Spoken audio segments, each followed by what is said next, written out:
आंदोलन है। हम बरसों बरस जब तक सत्ता परिवर्तन के साथ व्यवस्था परिवर्तन नहीं कर देंगे, हमारा एक भारतीय संसद का असली हिंदू मुस्लिम सिख ईसाई का रथ कभी नहीं रुकेगा। जय हिंद, जय भारत, जय हिंदुस्तान, जय संविधान। पिछले कुछ वर्षों में जन आंदोलनों देश में लोकतंत्र को मजबूत करने की दिशा में कदम बढ़ाया है। इन जन आंदोलनों ने यह साबित किया है कि सत्ता कितनी भी मजबूत क्यों न हो, अगर वो जनता को जाति और धर्म या क्षेत्र के नाम पर विभाजित करने की कोशिश करेगी तो लोग उसके खिलाफ खड़े होंगे। देश की सीमाओं पर अपनी सेवा देने वाले पूर्व सैनिक वे इस आंदोलन में कूद पड़े हैं। एमएसपी के बारे में इससे बेहतर कौन कह सकता है जो ये सैनिक लोगों को बता रहे हैं। 2 जून की रोटी मांगी थी, एमएसपी मांगी थी, उस पर कानून मांगा था।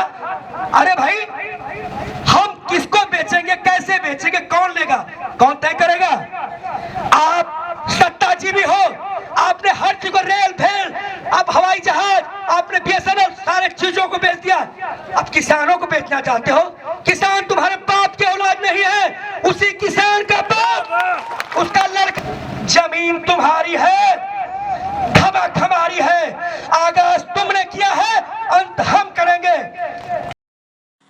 अब सभी को लगने लगा है कि ये कानून उनकी अस्मिता पर सीधे सीधे हमला है और इसका पुरजोर विरोध किया वे सरकार के रवैये से बहुत नाखुश हैं और सब जगह एक परसेप्शन बन चुका है कि सरकार केवल पूंजीपतियों की सुनती है और देश के सभी संसाधन, railways, airlines, public sector, banks, सभी चीज़ें निजी हाथों में सौंपी जा रही हैं। आज किसानों को लग रहा है कि सरकार सभी क्षेत्रों में निजीकरण करके अंत में अब खेती का निजीकरण करना चाहती है और अपने कुछ चहेते उद्योगपतियों को किसानों की संपत्ति पर कब्जा दे देना चाहती है।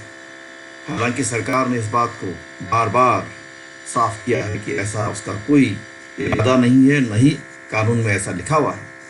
लेकिन एक बात हकीकत है कि जब लोगों के अंदर एक परसेप्शन बनती है तो वो बहुत लंबी दूरी तक जाती है और उसका कारण है जब तक संवाद का अभाव होता है तो ऐसे परसेप्शन बनेंगे और उन्हें हटाना बहुत मुश्किल होगा, क्योंकि धीरे धीरे करके अब पूरी लड़ाई एक जन आंदोलन में बदल गई है और अब इस आंदोलन को समर्थन देने के लिए अनेक प्रकार की विचारधाराएं और लोगों के समूह सामने आ रहे हैं। अम्बेडकरवादी, मार्क्सवादी, किसान आंदोलन के लोग, गांधीवादी लोग, सभी यहाँ पर देखिए, जब पुलिस के द्वारा बर्बरता की गई अन्नदाता पर, आंसू गैस के गोले छोड़े गए, पानी की बौछारें मारी गई, तो हम जैसे संवेदनशील व्यक्ति को रहा नहीं गया और किसान रो रहा था तो मेरी भी आंखों में आंसू आए और मुझे लगा कि ये सहिष्णु भारत, धर्मनिरपेक्ष भारत, अन्नदाता भारत, कृषि प्रधान भारत और देश भारत का श्रम और श्रम की हत्या तो हमसे देखा नहीं गया और हम लोगों ने भी अपने बुद्ध विहारों में ताला लगा दिया। मैंने कहा जब श्रम ही नहीं बचेगा, किसान ही नहीं बचेगा तो अन्न खाता कहाँ से बचेंगे? अन्नदाता और अन्न खाता। अब जो तीसरे तरह के लोग होंगे, गोबर खाता, वो भले ही नहीं आ रहे हो यहाँ, अन्नदाता और अन्न खाता दोनों आ रहे हैं यहाँ। तो ये मुझे बड़ी शर्म लगी कि एक जागरूक इंसान होने के नाते मुझे आना चाहिए और मैं आ गया। और आज मुझे लगभग 70 दिन हो गए मैं लगातार यहाँ बैठा हूँ। हम नहीं, हमारे बौद्ध भिक्षु लगातार यहाँ बैठे हैं और पूरे देश से जितने भी अम्बेडकरवादी हैं, रविदासी हैं, कबीर के अनुयायी हैं, मिशनरी लोग हैं जो समता, मानवता, भाईचारे से लगाव रखते हैं, मानवता प्रेमी हैं, वैज्ञानिक सोच के लोग हैं, संवेदनशील लोग हैं, प्रगतिशील लोग हैं, इनको सबको हमने आह्वान किया कि अगर तुम्हारी आंखों में शर्म हो तो किसानों का साथ दो। आंदोलन स्थल पर अलग अलग संस्थाओं और संगठनों द्वारा पुस्तकालय बनाए गए हैं और इनमें सबसे अधिक प्रचलित पुस्तकें हैं भगत सिंह और बाबा साहब अम्बेडकर की। हालांकि बहुत सारे गांधीवादी भी इस जगह पर आकर अपनी विचारधारा का प्रचार कर रहे हैं, लेकिन एक बात साफ है कि अलग अलग विचारधाराओं के लोग यहाँ पर आकर के किसान आंदोलन को समर्थन दे रहे हैं। और यहीं पर ही आपको बहुत सारे ऐसे लोगों से मुलाकात होती है जो देश भर में घूम चुके हैं और बहुजन आंदोलन को मजबूती दे रहे हैं। और इस अवसर पर देश के बहुजन समाज से अनुरोध करते हैं कि गिले शिकवे भुलाकर देश की समस्याएं क्या हैं आंदोलन का समर्थन करें। ये जानने के लिए कि देश में प्राकृतिक संपदा क्या है, संसाधन क्या है, लोगों का जीवन स्तर क्या है, उनकी समस्याएं क्या है। यदि आप 4 बातें जान लें तो समाधान कर सकते हैं। यदि नीयत साफ हो तो ये जानने के लिए हम लोगों ने ये देश घूमने का निर्णय लिया। इन यात्राओं के बाद आपको क्या लगा कि सबसे मुख्य समस्या क्या है? सबसे मुख्य समस्या पहले तो जीवन के बारे में देखने को अवसर मिला कि लोगों का जीवन क्या है। हम यहाँ इसलिए बैठे कि जो किसान आंदोलन है, ये किसान आंदोलन किसानों का नहीं है, भारत के प्रत्येक नागरिक का आंदोलन है, क्योंकि ये आने वाले कल की भोजन की समस्या के बारे में, भविष्य की चिंताओं को लेकर। दूसरा ये है कि ये जो कानून है, कृषि कानून, ये संविधान के उद्देश्य में समाजवाद के विपरीत है, पूंजीवाद को अनुसरण करने वाला है। और दूसरा जो ये संविधान के राज्य के नीति तत्व भाग 4 अनुच्छेद 38(1) और 39(ख) और ग के विपरीत है, प्रतिकूल है। दूसरा ये है कि इसकी आवश्यकता क्यों पड़ी, क्योंकि देश में संवैधानिक विपक्ष नहीं है। ये कांग्रेस के द्वारा जो 91 में नीतियाँ लागू की गई थी, निजीकरण, उदारीकरण, भूमनीकरण, उन्हीं तीनों नीतियों का ये आंशिक दुष्परिणाम है। तो कांग्रेस और बीजेपी, जब कांग्रेस लागू करे तो बीजेपी विरोध का ड्रामा करती थी, बीजेपी आ जाती है अटल जी के साथ तो कांग्रेस ड्रामा करती। इसलिए महत्वपूर्ण ये है कि एक तो संवैधानिक विपक्ष नहीं है, दूसरा विधायिका और कार्यपालिका से न्याय की उम्मीद नहीं है। तब ऐसे में न्यायपालिका से अपेक्षाएं बढ़ जाती है। न्यायपालिका स्वतंत्र निकाय है जिसका दायित्व है कि संविधान का संरक्षण, परीक्षण और प्रतिरक्षण से रक्षा करे, लेकिन न्यायपालिका भी अधिकांशतः सत्ता का अनुसरण करती प्रतीत होती है। लोकतंत्र के चौथे स्तंभ मीडिया की भूमिका बढ़ जाती है। जो मेन स्ट्रीम मीडिया है वो पत्रकारिता की पक्षकारिता में प्रतीत होता है और पत्रकारिता से चाटुकारिता करता प्रतीत होता है। तब चाटुकारिता प्रतीत होता है, तब ऐसे में जो देश का विवेकशील और बुद्धिजीवी नागरिक है वो विपक्ष की भूमिका निभाना उसका दायित्व होता है।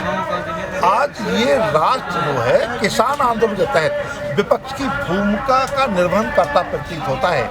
इस भूमिका को निभाने के इस राष्ट्र का जागरूक नागरिक होने के नाते ये हमारा नैतिक कर्तव्य है, हम इससे जाएं और उसमें समर्थन। नीति में पहले तो किसान को जाति नहीं, सभी में से बिल्कुल। दूसरा जो किसान है, राजनीति में 6 बिंदु हैं जिन पे सरकारें प्रभावित होती हैं, बनती और बिगड़ती हैं।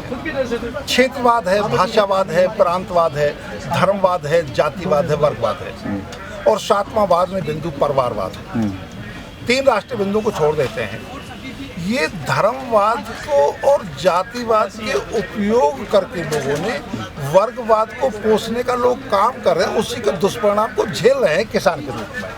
जैसे होता है कि लोग बोलते हैं सब किसान एक हैं, तो सब किसान एक है बोलना तो आसान है, लेकिन इसमें जो खेती हर मजदूर है जो जिसमें ज़्यादा दलित तबका आता है, वो उसके साथ में इनका बर्ताव कैसा होगा आने वाले समय में, कैसे बदलेगा, ये चीज़ें बदलेंगी या नहीं बदलेंगी? किसी ने कहा है आवश्यकता आविष्कार की जननी है।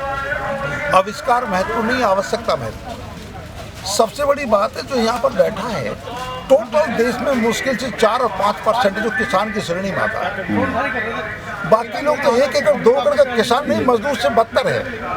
इसलिए आज उसकी परेशानी एक मजदूर से बदतर स्थिति में है, वो उसके दर्द को समझ रहा है। ये किसान आंदोलन नहीं बल्कि किसान मजदूरों का आंदोलन है नहीं। तो ऐसे में अगर जो सोचता है कि कल को इन्हें मजदूरी नहीं मिलेगी, कल को तुम मेरे आज 500 मिलते, कल को वही मजदूर जाए, किसान भी तो 2 मजदूरी 250 रुपये हो जाएगी। तो ये राष्ट्रीय आंदोलन राष्ट्र को जगाने के लिए है। अब ये जन आंदोलन परिवर्तित हो चुका है, और किसी भी आंदोलन की जो परिणति होती है, परिणाम जो होता है, किसी भी आंदोलन का परिणाम सत्ता परिवर्तन होता है। और अभी तो सत्ता परिवर्तन की बात ही नहीं हो रही है, क्योंकि सत्ता परिवर्तन में कांग्रेस और बीजेपी दोनों हैं ही। जो तीसरा था, जो केजरीवाल जो आप पार्टी है, वो अन्ना के आंदोलन से निकली हुई है, जो आरएसएस से भाजपा समर्थित है, कॉर्पोरेट किया है, मीडिया ने उसके द्वारा मैनेज कराया गया है। तो तीसरा एक और विकल्प, इन तीनों को काउंटर भी करना और देश को सही दिशा में ले जाने की जिम्मेदारी आने वाले जो समय है, ये बड़ा चुनौती भरा है कि देश कैसे इन चीज। बाबा साहब ने गलत लोग इसलिए प्रभावी हो गए कि सही लोगों की संख्या कम थी, उन्होंने अपने दायित्व को नहीं निभाया। अगर आप अम्बेडकरवाद को फॉलो करते हैं तो क्या बाबा साहब ने अपमान नहीं सहा होगा, लेकिन उन्होंने देश के किसी व्यक्ति के साथ कोई भेदभाव नहीं किया। अगर हम राष्ट्र को बनाने निकले तो हमको ब्रेन बड़ा रखना होगा, उनका अनुसरण करना होगा। इस देश का भविष्य कैसे तय करना है, बिना किसी हम जातीय भेद के उसे तय करने का प्रयास करेंगे, जो संविधान सम्मत है।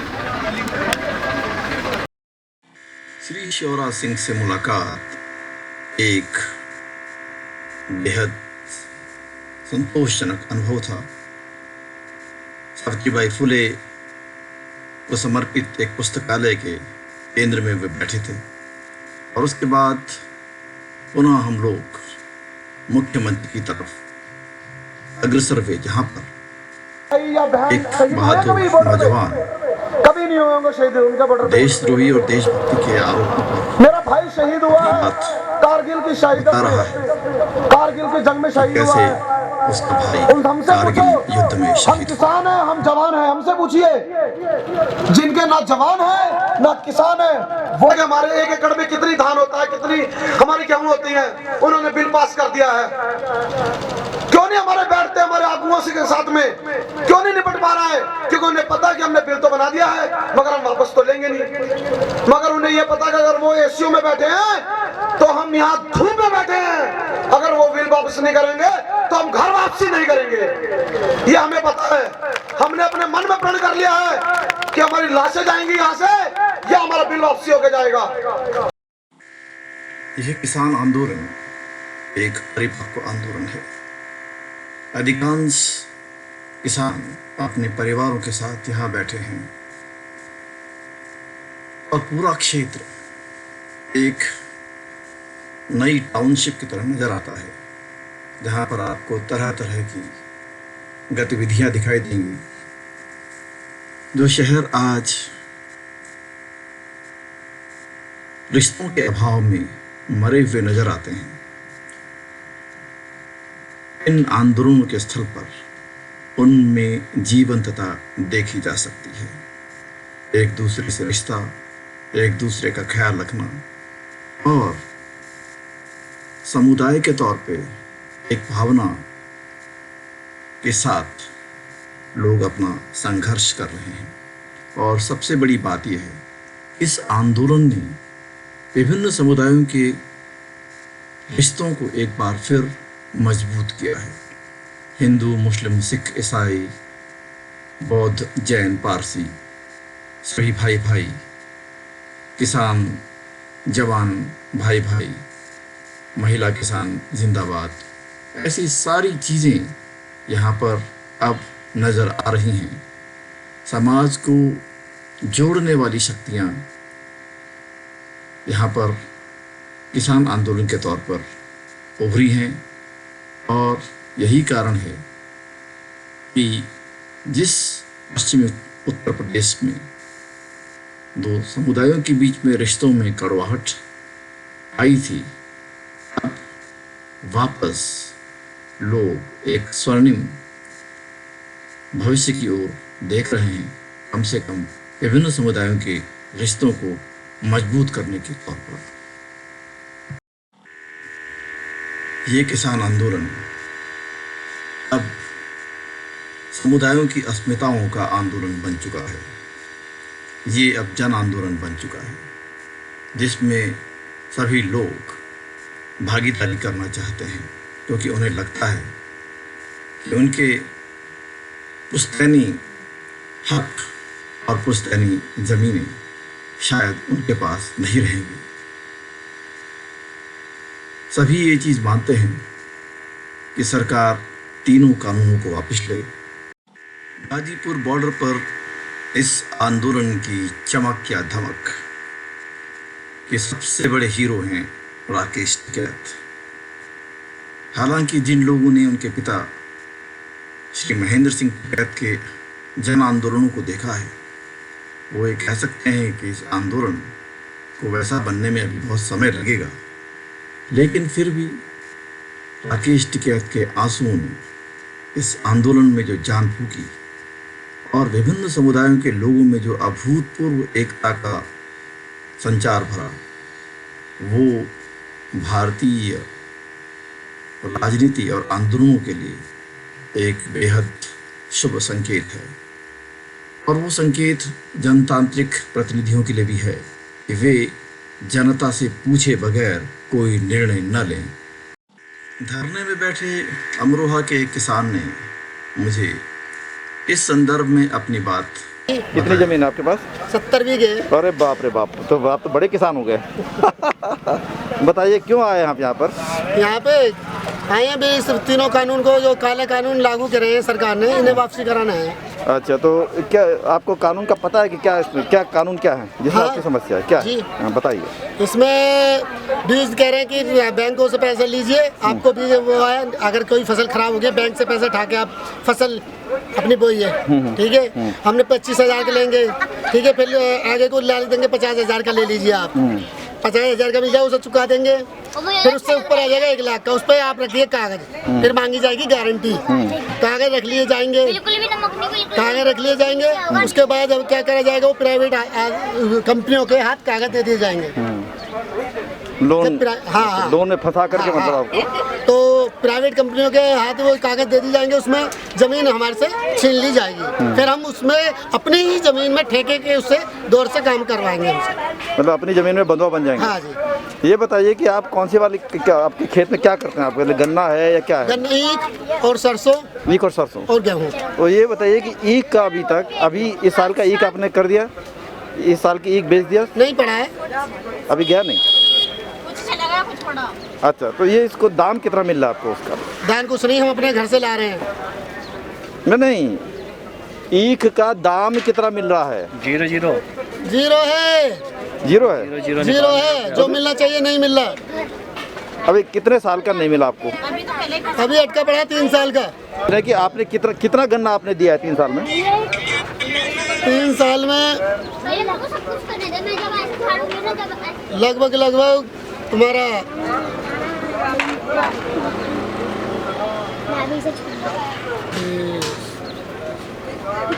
900 क्विंटल, 900 क्विंटल है ना? 900 क्विंटल गन्ना आपने, मतलब गन्ना फैक्ट्री कौन सी आपकी? जितनी पर्ची मिलेंगे उतनी देंगे ना। हाँ, तो आपका मतलब 900 लिया? हाँ, 900 कुंटल दिया। और उसका दाम नहीं है? दाम नहीं लिखा कितना मिलना है? दाम नहीं दिया, पर्ची आती है उसे दो, मिलेंगे जब आएंगे, अभी आया नहीं है पैसा। आपके हिसाब से कितना पैसा होता है कम से कम? आपके हिसाब से जो आपने गन्ना सरकार को बेचा है या मिल को बेचा है, चीनी मिल को जी, उसका कितना पैसा होता है आपके हिसाब से? हमारे हिसाब से कम ज़्यादा भी नहीं, तो जितनी मेहनत लगती है गन्ना अगर उठे खेत से, तो कम से कम ज़्यादा भी नहीं 700 रुपये कुंटल गन्ना उठना चाहिए। 700 रुपये कुंटल उठना चाहिए। हाँ, क्योंकि जो ठेके पे खरीदते हैं गन्ने बहुत से अपने मिल वाले, वो कम मंडियों को भेजते हैं। तो मतलब कम से कम 6-7 लाख रुपए आपका है? मंडियों को भेजते हैं, मंडी में वो 1000 रुपये कुंटल के हिसाब से वो गन्ना बेचते हैं। अच्छा, हम तो क्या कहना चाहते हैं? सरकार से कुछ बोलना चाहते हैं? सरकार से ये तीनों कानूनों को रद्द करे। सरकार से हमारी क्या लड़ाई है? हमारा ये जो कानून काला कानून बना है इसे रद्द करे। इस आंदोलन के केंद्र बिंदु रहे मुजफ्फरनगर और मेरठ से बुजुर्ग, महिलाएं और पुरुष धरना स्थल पर बैठे हैं और मेरी मुलाकात होती है बागपत के श्री प्रेमपाल जी से। कितने दिन से हैं? 15-20 दिन हुए हैं। तो अभी अभी तो लोग वापस भी जा रहे हैं ना खेती के लिए, ना नहीं जा रहे? खेती करने वाले तो नहीं आ रहे हैं, अच्छा, और जो यहाँ रहने वाले नहीं आ रहे हैं, और जो वे आ जाएंगे फिर हम चले जाएंगे, हो जाएगा। अच्छा। आपकी कितनी खेती, आपकी कितनी ज़मीन है, कितनी ज़मीन है? हमारे तो 20 बीघे धरती है। आपको क्या लगता है सरकार को क्या करना चाहिए? अभी सरकार नहीं मान रही है जी, मान हम भी ना रहे, मान लो जना मान लो, ठीक वो है कुर्सी देख है, उन्होंने कहा तो ठीक है, बस महाराज दे दो उसका अपनी लड़ाई कर दिए थे, अब एकता हो जाएगी, अब तो ना हमारे बच्चे खाए। और जो पहले बीच में गड़बड़ हुई थी मुजफ्फरनगर में, वो नहीं होगा? हाँ, वो दोबारा नहीं होगा? नहीं, मतलब हिंदू मुसलमान दोनों एक है? हाँ, यही क्योंकि पहले कभी ऐसा हुआ नहीं था, ना कभी नहीं। अब बीच में हुआ। आज तो किसान झाड़ पड़ा ही ना सड़क पे इतने दिन, 3 दिन हो गए। तो जो कोशिश करेगा लड़ाने की, अब नहीं लड़ेगा? हैं? जो कोशिश करेंगे लड़ाने की तो अब नहीं लड़ेंगे? ना डरना, अब ना डर। पुलिस भी हमारी है, ये हमारे ही लड़के हैं। पुलिस आपकी है, सही बात है, सब अपने बच्चे हैं। हमारे मेरे लड़के 2-4 तो हैं, 2 तो यूपी पुलिस में, 2 रेलवाई में। अच्छा। और एक लड़का पोता दिल्ली पुलिस में, 1 यूपी पुलिस में। अच्छा। हाँ। अच्छा। और एक पोता इख्तियार होने लगा। अच्छा। हाँ, पकड़ पर पावा। तो ये बताइए ताऊ कि अभी जो गन्ना, जैसे अभी गन्ना का चला गया, गन्ना मिल को चला गया गन्ना? हाँ, छोड़ के घेर रहे हैं। तो ये हमें मजदूर में छुड़वा ये गन्ना में कितना पैसा मिल रहा है अभी? जो पहला कितने साल का रुका हुआ अभी पैसा? हैं? कितने साल का पैसा रुका 2 हुआ? साल का। 2 साल का। हाँ, मिला नहीं। और कितना गन्ना आप दे चुके होंगे? चाय पी लो। है बाबा? हाँ, कितना गन्ना दिया होगा आपने मिल को? हमने 2 साल से तो कितने क्विंटल? पैसा नहीं दिया। नहीं, कितना क्विंटल दिया होगा आपने? हमने दिया 100 क्विंटल दे रखा, और उसका पैसा एक नहीं आया। एक पैसा नहीं आया? हाँ, 2 साल में दिया। 2 साल में 100 क्विंटल? हाँ, और फिर बोना छोड़ दिया। अच्छा, फिर बोना छोड़ दिया? बोना छोड़ दिया, और बोरे हैं मैं थोड़ा उससे लड़के नौकर लगा। हाँ, तो सही बात, सही कह रहे हैं। तो ये जो मिल है पैसा कभी टाइम पे देती नहीं है? नहीं देती। 3-3 साल बाद, 2-2 साल बाद देती है? हाँ, नहीं देती। पता नहीं क्यों पूर्ति हो किसान की, किसी का ब्याह करना है, किसी का कुछ करना है, कहाँ से जावे है या मजबूरी है। किसान है तो कुछ भी नहीं मिलता, जो उनकी सड़क से धरना किए गए वो भी तो लागू, किसान तो बर्बाद हो जाएगा। तो ये जो सरकार कर रही है, क्या लगता है आपको, किसानों को बर्बाद करने के लिए कर रही है? हाँ, यही तो। हाँ, मजदूर के मिलेगा जब किसान को ही ना मिले। किसान के सारे खाई रहे हैं, सारे खा रहे सारे, बिल्कुल। अगर आज किसान ना अब ये बोलती है कि साहब वो देशद्रोही है, हाँ जी, खालिस्तानी है, माओवादी है, हाँ जी, ये दुनिया भर का बोल रहे हैं। बिल्कुल। सारे किसानों के बच्चे तो फौज में हैं, पुलिस में हैं। हमारे हिंदुस्तान में एकता होगी। अच्छा। हाँ, अब इसके मोदी के बकाये में नहीं आऊँगा ना, इस टाइप जगह। मतलब आपको भरोसा है कि लोग अब जाति धर्म को छोड़ के एक होंगे? एक हो गए, मुसलमान भी और हिंदू भी एक हो गए। हाँ, क्योंकि लोगों को यही डर लगता है कि दोबारा से उसी तरह की हरकत ना कराएं कि भाई अब नहीं होगी हरकत, अब नहीं होगी। तो एकता ही होगी। 3 बॉर्डर 3-4 बॉर्डर के पहले देखा होगा हमने। तो जो 2013 में जो दंगा फसाद हुआ मुजफ्फरनगर में, उसका आपको अफसोस है? हाँ जी, ठीक है। ये गलत हुआ था ना? हाँ, गलत है, दंगा तो होना नहीं चाहिए। होना चाहिए। किसान यहाँ जगह जो काम के हुए यहाँ जगह मजदूर जो खेती करते हैं, आते जाते रहे, आओ जाओ। अब आपको जो है चौधरी साहब की विरासत को तो मजबूत करना पड़ेगा ना? हाँ, बिल्कुल। और सर छोटू राम जी की भी? हाँ जी, बिल्कुल। क्योंकि लोग भूल गए थे ना कहीं। बिल्कुल भूल गए। जो लोग ये कह रहे हैं कि ये तो केवल जाटों का आंदोलन है। ये छत्तीस जात था। अच्छा। हाँ, छत्तीस जात। तो कई लोग ये कहते हैं कि सैनी लोग इसमें नहीं आ रहे हैं, दूसरे ने सब आ रहे हैं, गुर्जर वगैरह सब आ रहे हैं, एक का ही हो। अच्छा। प्रेमपाल जी ने साफ तौर पर कहा कि अब विभिन्न समुदायों के बीच में एक मजबूत एकता बन रही है। उन्होंने ये भी कह दिया कि ये आंदोलन केवल जाटों का नहीं है, इसमें 36 जातियां शामिल हैं। हिंदू और मुसलमान और सिख सभी इसमें शामिल हैं। उनको अफसोस था कि मुजफ्फरनगर में 2013 में जो हुआ वो नहीं होना चाहिए था। प्रेमपाल जी के बेटे और पोते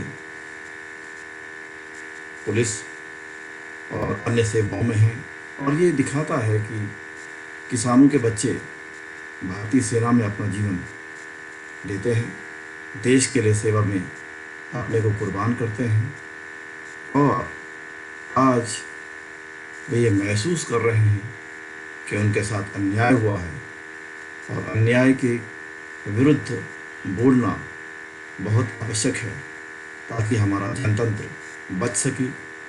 ये किसान आंदोलन भारत के लिए एक मिसाल बनेगा, और भारत में विभिन्न समाजों के बीच में जो दुराभाव और वैमनस्य की राजनीति पिछले कुछ वर्षों में बहुत मजबूत हुई थी, उसको ये किसान आंदोलन खत्म कर पाएगा। ये हम सब के लिए एक बहुत बड़ी मिसाल होगी, और किसान आंदोलन के चलते इसकी सफलता हमारे देश के अंदर लोकतंत्र को मजबूत करेगी, और हम सभी उम्मीद करते हैं कि देश के लिए एक सुनहरे भविष्य का संकेत भी करेगी।